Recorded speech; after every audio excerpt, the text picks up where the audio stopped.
Burrow cinema first show തന്നെ കണ്ടിട്ട് അതിൻ്റെ റിവ്യൂ വീഡിയോ ചെയ്ത് ഞാൻ ചാനലിൽ അപ്ലോഡ് ചെയ്തിട്ടുണ്ടായിരുന്നു. അപ്പോൾ അതിൽ ഞാൻ പറഞ്ഞിട്ടുണ്ടായിരുന്നു, നമ്മൾ കുട്ടികളെപ്പോലെ മനസ്സോടെ ഇരുന്ന് കണ്ടാൽ നമുക്ക് ഈ സിനിമ കണ്ടിരിക്കാമെന്ന്. അതേപോലെ കുട്ടികൾക്ക് പറ്റിയ പടമാണിതെന്നും ഞാൻ പറഞ്ഞിട്ടുണ്ടായിരുന്നു. മാത്രമല്ല, കുട്ടികൾ ഇന്നത്തെ ജനറേഷനിലുള്ള കുട്ടികൾക്ക് ഈ സിനിമ എത്രത്തോളം പറ്റുമെന്ന് ഒരു ഉറപ്പുമില്ലാത്ത പോലെയാണ് ഞാൻ പറഞ്ഞിരുന്നത്. കാരണം എന്താണെന്ന് വെച്ചാൽ, കുട്ടികൾ ഇതിനേക്കാളും വലിയ സംഗതികൾ ഗെയിമിങ്ങിലൂടെയും അതേപോലെ ആനിമേഷൻ വീഡിയോകളിലൂടെയൊക്കെ കാണുന്ന ഒരു കാലമാണിത്, ഫോണിലൂടെയൊക്കെ. നമ്മളൊക്കെ പണ്ടത്തെ കാലത്ത് കണ്ടിട്ടില്ല, പക്ഷെ അവർക്ക് ഇത് കാണുമ്പോൾ അതിനേക്കാൾ വലുത് അവർ നേരത്തെ കണ്ടിട്ടുള്ളത് കൊണ്ട് എത്രത്തോളം സൂട്ടാകുമെന്ന് അവർ തന്നെ പറയണമെന്ന് ഞാൻ പറഞ്ഞിട്ടുണ്ടായിരുന്നു.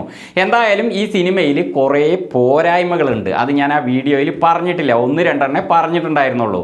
പക്ഷേ ഒരു റിവ്യൂ വീഡിയോ ചെയ്യുന്ന ആളെന്ന നിലയ്ക്ക് എല്ലാ കാര്യങ്ങളും ഞാൻ പറയണമല്ലോ. അപ്പോൾ അതുകൊണ്ടാണ് ആ പോരായ്മകളെ കുറിച്ച് ഞാൻ ഈ വീഡിയോയിലൂടെ പറയാൻ പോകുന്നത്. ഒന്നാമത്തെ കാര്യം, ഈ സിനിമയുടെ കഥ പോരാ. കാരണം ഈ കഥ പോരാത്തത് കൊണ്ട് തന്നെ ഇതിൻ്റെ തിരക്കഥയും പോരാ. രണ്ടും ഒരു എത്തും തുമ്പും ഇല്ലാത്ത അവസ്ഥയിലാണ് ഈ സിനിമയിൽ. കാരണം ഇതിലൊരു ഭൂതമുണ്ട്, ആ ഭൂതത്തിൻ്റെ ഉറവിടം എന്താണ് എന്ന് ഈ സിനിമയിൽ വ്യക്തമായിട്ട് പറയുന്നില്ല. ഇപ്പോൾ ഒരു കഥ പറയുകയാണെങ്കിൽ, ഒരു കാട്ടിൽ ഒരു ഭൂതം ഉണ്ടായിരുന്നു, അല്ലെങ്കിൽ ഒരു മാന്ത്രിക വിളക്ക് ഇങ്ങനെ ചുരണ്ടിയപ്പോൾ അതിൽ നിന്ന് പുക വന്ന് ഭൂതം വന്നു എന്നൊക്കെ പറഞ്ഞുകൊണ്ട് തുടങ്ങാം. പക്ഷേ ഈ സിനിമയിൽ ഉള്ള ഭൂതത്തിൻ്റെ ആ ഒരു ക്രിയേഷൻ എന്താണെന്ന് യാതൊരു വ്യക്തത ഈ സിനിമയിലില്ല. ഇത് ഒരു തമ്പുരാൻ്റെ ഒപ്പം ഉണ്ട്, അത് എന്നിട്ട് ഒരു നിധി കാക്കുന്നു, അങ്ങനെയൊക്കെയാണ് കാണിക്കുന്നത്. പക്ഷേ ഭൂതത്തിൻ്റെ ആ ഒരു ശരിക്ക് എവിടെ നിന്ന് ആ ഭൂതത്തെ കിട്ടി, അല്ലെങ്കിൽ ആ ഭൂതം എങ്ങനെ ഇവരോടൊപ്പം നിൽക്കുന്നു, എന്തിന് നിധി കാക്കുന്നു, അതൊന്നും ഈ സിനിമയിലില്ല. പിന്നെ അതേപോലെ ഈ സിനിമയുടെ ക്ലൈമാക്സ് ആവുമ്പോൾ ഭൂതത്തിന് എന്ത് സംഭവിച്ചു എന്നതിനും ഒരു വ്യക്തത ഇല്ല. പിന്നെ ഈ സിനിമയിൽ ഒരു കാമിയോ റോളിൽ അവസാനം ഒരു പ്രശസ്ത നടൻ വരുന്നുണ്ട്. അപ്പോൾ ആ പ്രശസ്ത നടൻ ഇതിൽ കൊടുത്തിരിക്കുന്ന ക്യാരക്ടർ എന്താണ്, ആ ക്യാരക്ടർ കൊണ്ട് എന്താ ഉദ്ദേശിച്ചത് എന്നതിനും ഒരു വ്യക്തതയില്ല.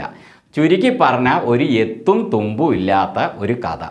അപ്പോൾ ഇതിൻ്റെ ഡയറക്ഷൻ ലാലേട്ടൻ തന്നെയാണ് ചെയ്തിരിക്കുന്നത്, ആദ്യത്തെ ഡയറക്ഷനാണ്. അപ്പോൾ ഡയറക്ഷൻ എങ്ങനെയുണ്ടായിരുന്നു എന്ന് ചോദിച്ചാൽ കഥ തന്നെ ഈ കോലത്തിലാണ്. അപ്പോൾ ഒരു ഡയറക്ടറാണ് ഇതെല്ലാം നോക്കേണ്ടത്, ആ സിനിമയുടെ എല്ലാ വശങ്ങളും നോക്കേണ്ടത് ഡയറക്ടറാണല്ലോ, എല്ലാം ശരിയായി വന്നിട്ടുണ്ടോയെന്ന്. അപ്പോൾ കഥ തന്നെ ഈ കോലത്തിലായിരിക്കുന്നത്. അപ്പോൾ അതുകൊണ്ട് തന്നെ ഡയറക്ഷൻ്റെ കാര്യം പറയുകയാണെങ്കിൽ അത്ര പോരാ. ലാലേട്ടൻ ശരിക്ക് എൻ്റെ അഭിപ്രായത്തിൽ ഈ സിനിമയുടെ ഡയറക്ഷൻ്റെ ലെവലിൽ നോക്കുമ്പോൾ ലാലേട്ടൻ അഭിനയിച്ച് കാണുന്നത് തന്നെയാണ് സൂപ്പർ. കാരണം അദ്ദേഹം ഈ ലെവലിന് ചെയ്തു വെച്ചിട്ടുണ്ട് ഓരോ കഥാപാത്രങ്ങളെ. ഇതിനു മുമ്പ് അദ്ദേഹം ചെയ്ത എല്ലാ സിനിമകളിലും അത് നമുക്കറിയാം. ഒരേ ഒരു എല്ലാ വേഷവും ചെയ്യുന്ന ഒരു സ്റ്റാർ എന്ന ഒരു കംപ്ലീറ്റ് ആക്ടർ എന്ന പേര് അദ്ദേഹത്തിന് മാത്രമാണ് സ്വന്തം. മമ്മൂക്ക, അദ്ദേഹം അതുപോലെയുള്ള നടന്മാർക്കാണ്. അപ്പോൾ അദ്ദേഹം എല്ലാം ഇത്രയും ചെയ്തു വെച്ചിട്ടുണ്ട്. അപ്പോൾ അദ്ദേഹം അഭിനയിക്കുകയാണെങ്കിൽ എല്ലാ കാര്യങ്ങളും നന്നായിട്ട് അദ്ദേഹം ചെയ്യും. നല്ലൊരു ഡയറക്ടറുടെ കയ്യിൽ അദ്ദേഹത്തെ കിട്ടുകയാണെങ്കിൽ ആ സിനിമ മിന്നും. പക്ഷേ അദ്ദേഹം ഡയറക്റ്റ് ചെയ്യുമ്പോൾ കാര്യങ്ങളൊന്നും ശരിക്കും ശ്രദ്ധിച്ചിട്ടില്ല എന്നുള്ളതാണ് ഈ സിനിമയിൽ നിന്ന് മനസ്സിലാക്കാൻ പറ്റുന്നത്. ഞാൻ മറ്റൊരു ഉദാഹരണം പറയാം, അത് മറ്റേ വീഡിയോയിൽ ഞാൻ പറഞ്ഞിട്ടുണ്ടായിരുന്നു, എന്നാലും അതും ഡയറക്ഷനിൽ വരുന്നതാണ്, അത് ശ്രദ്ധിക്കേണ്ടതാണ്. സിനിമയുടെ ആ സ്ക്രീനിൻ്റെ ഹൈറ്റ് ഉണ്ടല്ലോ, അത് നമ്മൾ തിയേറ്ററിൽ കാണുന്ന ഹൈറ്റിനേക്കാളും കുറച്ചുകൂടി കൂടുതലാണ് ഇവർ ചെയ്ത ആ ഒരു വീഡിയോയ്ക്ക് എന്നാണ് മനസ്സിലാക്കാൻ പറ്റുന്നത്. കാരണം എന്താ വെച്ചാൽ, അടിയിൽ മലയാളത്തിൽ എഴുതി വരുന്നതിൻ്റെ ഒരു ലൈനേ കാണാൻ പറ്റുന്നുള്ളൂ, അടുത്ത ലൈന് താഴേക്ക് പോയി. കാരണം എന്താണെന്ന് വെച്ചാൽ, ഇവരുണ്ടാക്കിയതിൻ്റെ ഹൈറ്റ് കൂടുതലായതുകൊണ്ട് തിയേറ്ററിൻ്റെ സ്ക്രീനിൽ വരുമ്പോൾ വലിയ ഹൈറ്റ് അല്ലേ, അപ്പോൾ അതിൻ്റെ ചെറിയ ഹൈറ്റാണ് നമ്മുടെ തിയേറ്റർ സ്ക്രീനിന് ഉള്ളതെങ്കിൽ ആ അടിയിൽ വരുന്ന എഴുത്ത് അതേപോലെ ടോപ്പിലുള്ള കാര്യങ്ങളൊക്കെ കുറച്ച് കാണാതാവുമല്ലോ. ആ ഒരു മിസ്റ്റേക്ക് ഇതിൽ കാണുന്നുണ്ട്. ഞാൻ തോന്നുന്നത് ഈ ഡൈമെൻഷൻ്റെ പ്രശ്നം തന്നെയാണെന്നാണ് തോന്നുന്നത്. എന്തായാലും എഴുത്തൊന്നും കാണുന്നില്ല, അതൊക്കെ അവസാനം ശ്രദ്ധിക്കണമല്ലോ. അതും ഡയറക്ഷൻ്റെ ഭാഗത്തുനിന്ന് വന്ന ഒരു പിഴവ് തന്നെയാണ്. പിന്നെ ഇതിലെ ഭൂതത്തിൻ്റെ ഒപ്പമുള്ള കുടു എന്ന ക്യാരക്ടർ, ആ ക്യാരക്ടർ ആരാണ്? അതും ഒന്നും പറയുന്നില്ല. ഒരു ക്യാരക്ടർ വരുന്നു, അത് ഭൂതത്തിൻ്റെ ഒപ്പം ഉണ്ട്, പിന്നെ അവസാനം ആ ക്യാരക്ടർ എങ്ങോട്ട് പോയി ഒരു വിവരമില്ല. പിന്നെ ഒരു പുസ്തകം ഇതിലുണ്ട്, ഓരോ സംഭവങ്ങൾ ഉണ്ടാകുന്നതിന് മുമ്പ് ആ പുസ്തകം വായിക്കപ്പെടുന്നുണ്ട്. ആ പുസ്തകം ആരെഴുതി, അതിൻ്റെ ഇതെന്താണ്, അതും ഒരു വിവരവും ഇല്ല. പിന്നെ ഇതിലൊരു മന്ത്രവാദിനി ഉണ്ട്.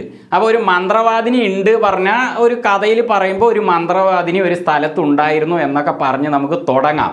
അപ്പോൾ ഇതിൻ്റെ ഫ്ലാഷ് ബാക്ക്, അതിൻ്റെ ആദ്യത്തെ വിഷയങ്ങൾ ഈ സിനിമയിൽ കാണിക്കുമ്പോൾ മന്ത്രവാദിനെ കാണിക്കുന്നുണ്ട്, ഒക്കെ ഓക്കെ. മന്ത്രവാദിനിക്കും ഇതിലെ തമ്പുരാനും ബറോസിനും ഒക്കെ എങ്ങനെയാണ് അതിൻ്റെ ഒരു ഉറവിടം, അത് എങ്ങനെ ഉണ്ടായി എന്നതിനെക്കുറിച്ച് ഒരു വ്യക്തത, ഒരു വാക്കിലെങ്കിലും പറയാമായിരുന്നു. ഇന്ന ഒരു സ്ഥലത്ത് ഇന്നൊരു തമ്പുരാൻ ഉണ്ടായിരുന്നു, ആ തമ്പുരാൻ്റെ ഒപ്പം ഇങ്ങനെ ഒരു ഭൂതത്തെ അദ്ദേഹത്തിന് ഇവിടെ നിന്ന് കിട്ടി, ആ ഭൂതം അദ്ദേഹത്തിൻ്റെ ഒപ്പം ഉണ്ട്, അങ്ങനെ പറഞ്ഞ് തുടങ്ങാമായിരുന്നു. അതേപോലെ ഇതിനെതിരായിട്ട് ഒരു മന്ത്രവാദിനിയും ആ ഇന്ന പോലെ ഉണ്ടായിരുന്നു എന്നൊക്കെ പറഞ്ഞ് തുടങ്ങാമായിരുന്നു. അതൊന്നും പറഞ്ഞൊന്നും കാണിക്കാത്തത് കൊണ്ട് തന്നെ ഒരു കഥ എന്ന് പറയുമ്പോൾ അതൊക്കെ വേണമല്ലോ. അതൊന്നുമില്ല, എത്തും തുമ്പും ഇല്ലാതെ എന്തൊക്കെയോ സംഭവങ്ങളെ അങ്ങോട്ട് കൊണ്ടുവന്ന് പിന്നെ അത് എന്തൊക്കെയോ ആയ ഒരു ക്ലൈമാക്സ്, അങ്ങനെയൊക്കെയാണ് ഈ സിനിമ പോകുന്നത്. അതേപോലെ ഭൂതം ഇരിക്കുന്ന ഒരു വാസസ്ഥലം ഈ സിനിമയിലുടനീളമുണ്ട്. അപ്പോൾ ആ വാസസ്ഥലത്തിൽ ആദ്യം ആ സ്ഥലം കാണിക്കുമ്പോൾ ഒരു ഹൈപ്പൊക്കെ കാണിച്ചിട്ട് അത് ഒരു പൊട്ടിത്തെറി കാര്യങ്ങളൊക്കെ അതൊക്കെ രസമുണ്ടായിരുന്നു. പക്ഷെ അതിനുശേഷം ആ സ്ഥലത്തെയുള്ള സാഹചര്യങ്ങളൊന്നും തന്നെ നമ്മൾ ഇന്ന് കാണുന്ന ലെവലിലുള്ള സിനിമകൾക്കോ അല്ലെങ്കിൽ കഥകൾക്കോ ആനിമേഷൻ കഥകൾക്കോ ശരിക്കും യോജിക്കുന്നില്ല. അതിൻ്റെ അത്രയ്ക്കൊരു ഹൈപ്പ് വരുന്നില്ല. എന്തോ ഒരു സ്ഥലം, എന്തൊക്കെ മറ്റേ വിളക്കുകളൊക്കെ പെട്ടെന്ന് കത്തും, തീയപ്പന്തങ്ങളൊക്കെ കത്തുന്നു, എന്തൊക്കെയോ സംഭവിക്കുന്നു, എന്തുകൊണ്ട് സംഭവിക്കുന്നു ഒരു വിവരവും ഇല്ല. പിന്നെ ഇതിലെ തമ്പുരാനും കാര്യങ്ങളൊക്കെ ആദ്യം ഫ്ലാഷ് ബാക്കിൽ കാണിക്കുന്നു, ഓക്കെ. അതിന് ശേഷം ഇസബെല്ലയെ കാണിക്കുമ്പോൾ അതെന്താണ്, അത് രണ്ടാമത്തെ ജനറേഷനായിട്ടാണോ, രണ്ടാം ജന്മ, അങ്ങനെയുള്ള കാര്യങ്ങളാണോ, അതൊന്നും പറയുകയോ ഒന്നുമില്ല. അതിങ്ങനെ സിനിമ പോകുന്നു, അതിൽ കുറേ ക്യാരക്ടറുകൾ വരുന്നു, എന്നിട്ട് പഴയ കാര്യങ്ങൾ പുതിയ കാര്യങ്ങൾ അങ്ങനെയൊക്കെ കാണിക്കുന്നു എന്നല്ലാതെ അതിനൊന്നും തന്നെ ഒരു എത്തും തുമ്പുമില്ല. അതുകൊണ്ടൊരു ത്രില്ലിങ്ങേ വരുന്നില്ല. കാരണം ഫ്ലാഷ് ബാക്കിലും ഒരു വലിയ വലിയ സംഭവങ്ങൾ പറഞ്ഞ് നമ്മളെ മനസ്സിലാക്കിച്ച് കൊണ്ടുവരുമ്പോൾ നമുക്കൊരു ത്രില്ലിങ് വരും. അവസാനമാകുമ്പോഴേക്ക് ഇന്ന പോലെ ആയിരുന്നു, ഒരു ത്രില്ലിങ്ങും കിട്ടുന്നില്ല. പിന്നെ അതേപോലെ ഇതിലെ മന്ത്രവാദിനിയുടെ കാര്യമൊക്കെ അങ്ങനെ കാണിച്ചു. മന്ത്രവാദിനിയൊക്കെ നല്ല കോസ്റ്റ്യൂം കാര്യങ്ങളൊക്കെ ഒരു രസമുണ്ട് കേട്ടോ, അതൊക്കെ ഓക്കെ. പക്ഷെ മന്ത്രവാദിനിയുടെ കാര്യം പിന്നെ എന്തെന്നുള്ളത് അത് സിനിമ കണ്ട് മനസ്സിലാക്കുക. അപ്പോൾ അതൊന്നും ഒരു സുഖം കിട്ടുന്നില്ല. ഈ സിനിമയിലെ കഥാപാത്രങ്ങളിൽ എനിക്ക് വ്യക്തിപരമായിട്ട് ഏറ്റവും കൂടുതൽ ഇഷ്ടപ്പെട്ടത് ഇസബെല്ല എന്ന ക്യാരക്ടറാണ്. ആ ക്യാരക്ടർ നമ്മൾ കഥകളിലൊക്കെ വായിക്കുന്ന സിൻഡ്രല്ല അതുപോലത്തെ പഴയ കഥകളൊക്കെ ഉണ്ടല്ലോ, അതിലൊക്കെ വരുന്ന ഒരു കൊച്ചു മാലാക പോലത്തെ ഫേസ് കട്ടുള്ള അതേപോലെയുള്ള ഒരു പോർച്ചുഗീസ് കുട്ടി, അത് ആ കുട്ടീനെ ഇവർ എടുത്തിരിക്കുന്നത് ഈ സിനിമയ്ക്ക് ഓക്കെ ആയിട്ടുണ്ട്, അതെനിക്ക് ഇഷ്ടമായി. പിന്നെ അതേപോലെ 3D അനുഭവം, അത് ഈ സിനിമയുടെ ആദ്യം മുതൽ അവസാനം വരെയും 3D നല്ല രീതിയിൽ തന്നെ നമുക്ക് എൻജോയ് ചെയ്യാൻ പറ്റുന്നുണ്ട് കേട്ടോ. കാരണം അത് നമുക്ക് ഈ കണ്ണിൻ്റെ മുന്നിലേക്ക് വന്ന് കുത്തുന്ന സംഭവങ്ങൾ എന്നുള്ളതല്ല, അങ്ങനത്തെ കുറേ സംഭവങ്ങളുണ്ട്. പക്ഷേ ആദ്യം മുതൽ അവസാനം വരെയും നമ്മൾ ആ ഒരു സ്ക്രീനിൻ്റെ ഉള്ളിലിരിക്കുന്ന പോലെ അല്ലെങ്കിൽ അടുത്ത് അവരുടെ ഇരുന്ന് അതൊക്കെ ആസ്വദിക്കുന്ന പോലത്തെ ഒരു അനുഭവം കിട്ടുന്നുണ്ട്. ആ രണ്ട് കാര്യങ്ങൾ ഓക്കെ ആയി എന്നല്ലാതെ പിന്നെ അതേപോലെ ലാലേട്ടൻ്റെ ഭൂതം ക്യാരക്ടർ അതിങ്ങനെ ഒരു 8-10 അങ്ങനെ പോകുന്നുണ്ട്, അത്രേ പറയാൻ പറ്റുള്ളൂ. ചുരുക്കി പറഞ്ഞാൽ ഈ സിനിമ നമ്മൾ ഇന്നത്തെ ആ ഒരു പ്രായത്തോടെ ഇരുന്ന് ആ സിനിമ കാണുകയാണെങ്കിൽ എനിക്ക് അതത്ര പോരാ. പക്ഷേ അതേസമയം നമ്മൾ കുട്ടികളുടെ മനസ്സോടെ പണ്ട് ഒരു ബാലരമയും ബാലമംഗളൊക്കെ വായിച്ചിരുന്ന കാലത്ത് ഇരുന്നു കൊണ്ട് നമ്മൾ ഈ സിനിമ കാണുകയാണെങ്കിൽ ഒരു കഥയ്ക്കൊരു ചോദ്യവും ഒന്നും ഇല്ലല്ലോ, അങ്ങനെ കണ്ടിരിക്കാം, അത്രയേ ഉള്ളൂ. അതേപോലെ ഇന്നത്തെ കുട്ടികളുടെ കാര്യം, കുറേ കുട്ടികൾക്ക് ഇത് ഇഷ്ടപ്പെടും, എല്ലാ കുട്ടികളും എങ്ങനെയാണെന്നുള്ളത് അത് കണ്ടു തന്നെ അറിയണം. ഇതിലെ കഥ അതുപോലെ തിരക്കഥ ഇതൊക്കെ നല്ല രീതിയിലാണ് വന്നിരുന്നതെങ്കിൽ, കഥ ഒരു സ്ട്രോങ് ഉണ്ടായിരുന്നെങ്കിൽ, അത് നമുക്ക് ഫീൽ ചെയ്തിരുന്നെങ്കിൽ നമുക്കൊരു ത്രില്ലിങ് ലഭിക്കുമായിരുന്നു.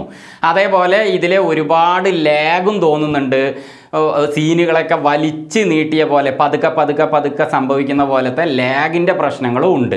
അപ്പോൾ ഇതൊന്നും ഇല്ലാതെ നല്ല ത്രില്ലിങ്ങോടെ ഒരു കഥയാണെങ്കിൽ പോലും നമുക്ക് ത്രില്ലിങ്ങോടെ കാണാൻ പറ്റിയിരുന്നെങ്കിൽ നമുക്കത് ശരിക്കും എൻജോയ് ചെയ്യാൻ സാധിക്കുമായിരുന്നു. അപ്പോൾ എന്നോട് വ്യക്തിപരമായിട്ട് ഈ സിനിമ എങ്ങനെയായിരുന്നു എന്ന് ചോദിച്ചാൽ, എനിക്ക് ലാലേട്ടൻ്റെ സിനിമകൾ ഇഷ്ടമാണ്, അതുകൊണ്ട് ലാലേട്ടന് വേണ്ടി ഈ സിനിമ കണ്ടിരുന്നു.